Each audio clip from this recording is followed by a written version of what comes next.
बिस्मिल्लाहिर्रहमानिर्रहीम। गुर्दे के मरीज़ों के अंदर ख़ारिश क्यों होती है? बहुत फ्रीक्वेंट क्वेश्चन है और काफ़ी तकलीफ़ दे ख़ारिश होती है। अगर मैं कहूँ कि शायद one of the most dreaded complications जो उनसी पेशेंट को फेस करनी पड़ती हैं गुर्दे की ख़राबी के दौरान में, उनमें से एक है ये ख़ारिश इतनी बुरी होती है कि लोग अपना जिस्म छील देते हैं और ख़ारिश के निशान जिस्म में पड़े होते हैं और रात सोने नहीं देती, दिन में बेचैन रखती है। इस तकलीफ़ के लिए जो उनकी वजह है वो है फॉस्फेट जिस्म के अंदर बढ़ जाता है और कुछ और यूरेमिक टॉक्सिन्स बढ़ जाते हैं, तो वो जो सी नर्व एंडिंग्स हैं जो हमारी स्किन में मौजूद होती हैं उन्हें इरिटेट करती हैं और हमारे ब्रेन को सिग्नल ख़ारिश कर जाता है।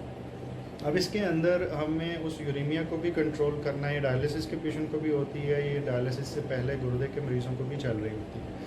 हमें जो करना है वो ये है कि फ़ॉस्फेट को जिस्म में कम करना है, यानी फ़ॉस्फेट की ग़िज़ा को भी कम करना है। ग़िज़ा के बारे में इंशाल्लाह मैं फ्यूचर में अलग वीडियो बनाऊंगा, मुख्तलिफ़ चीज़ों को कितना और कैसे इस्तेमाल किया जाए और सिंपल करके।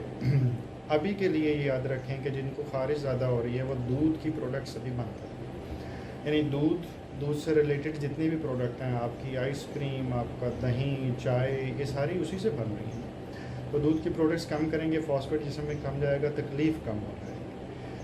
इसके साथ अगर गुर्दे की खराबी एडवांस लेवल पे हैं या डायलिसिस के पेशेंट हैं तो इसका मतलब है डायलिसिस की क्वालिटी को इम्प्रूव करने की ज़रूरत है और साथ कुछ अद्वियात इस्तेमाल करनी पड़ेंगी जिनसे ये ठीक हो। कुछ लोगों के अंदर प्रॉब्लम ये होता है कि एक हार्मोन जिसे हम PTH कहते हैं, पैराथॉर्मोन, ये बहुत बढ़ जाता है और उसके साथ भी ये तकलीफ़ बढ़ जाती है और उसकी भी वजह वंस अगेन यही होती है कि फॉस्फेट ज़्यादा बढ़ता है, अल्टीमेटली PTH बढ़ा देता है और बाज़ का वो इतनी ज़्यादा बढ़ जाती है कि एक छोटा सा गिल्टी सी बन जाती है ना नज़र आने वाली गर्दन में जहाँ से ये प्रोड्यूस होता है और फिर हमारी वो दवाइयों को भी रिस्पॉन्ड नहीं करता। उसे हम टर्शरी केस कहते हैं, उसमें सर्जरी की भी ज़रूरत पड़ती है। लेकिन 90% या 95% ऑफ द टाइम्स आपकी मेडिसिन से चीज़ों में बेहतर हो जाती है और डायलिसिस अगर बेहतर किया जाए, उसकी सेटिंग बेहतर किया जाए, उससे भी हो सकती है।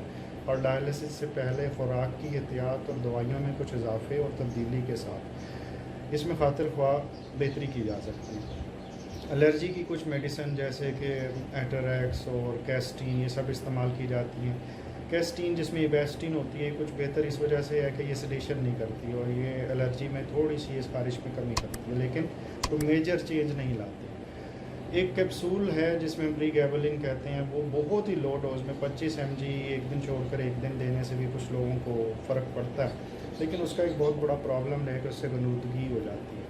बहुत सारे लोग उसको टॉलरेट नहीं कर पाते, तो उसको बड़े केयरफुल सेटिंग्स के अंदर इस्तेमाल करना होता है। अपने नेफ्रोलॉजिस्ट के मशवरे से अपने गुर्दे की फंक्शनिंग, बाकी किस्म की प्रॉब्लम जो चल रहे हैं उनको ज़हन में रखते हुए उसे इस्तेमाल किया जाता है। लेकिन ये जिनको सूट करता है उसमें खातिर खा बेहतरी आ जाती है।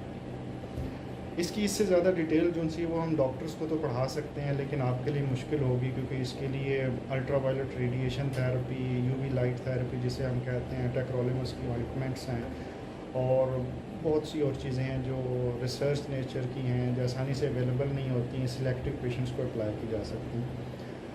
उनके बारे में आपको इंटरनेट से पढ़ के भी कुछ ज़्यादा समझ नहीं आएगी क्योंकि वो मुश्किल है, उनके अपने साइड इफ़ेक्ट्स हैं, उनकी अवेलेबिलिटीज़ के इश्यूज़ हैं पाकिस्तान के अंदर।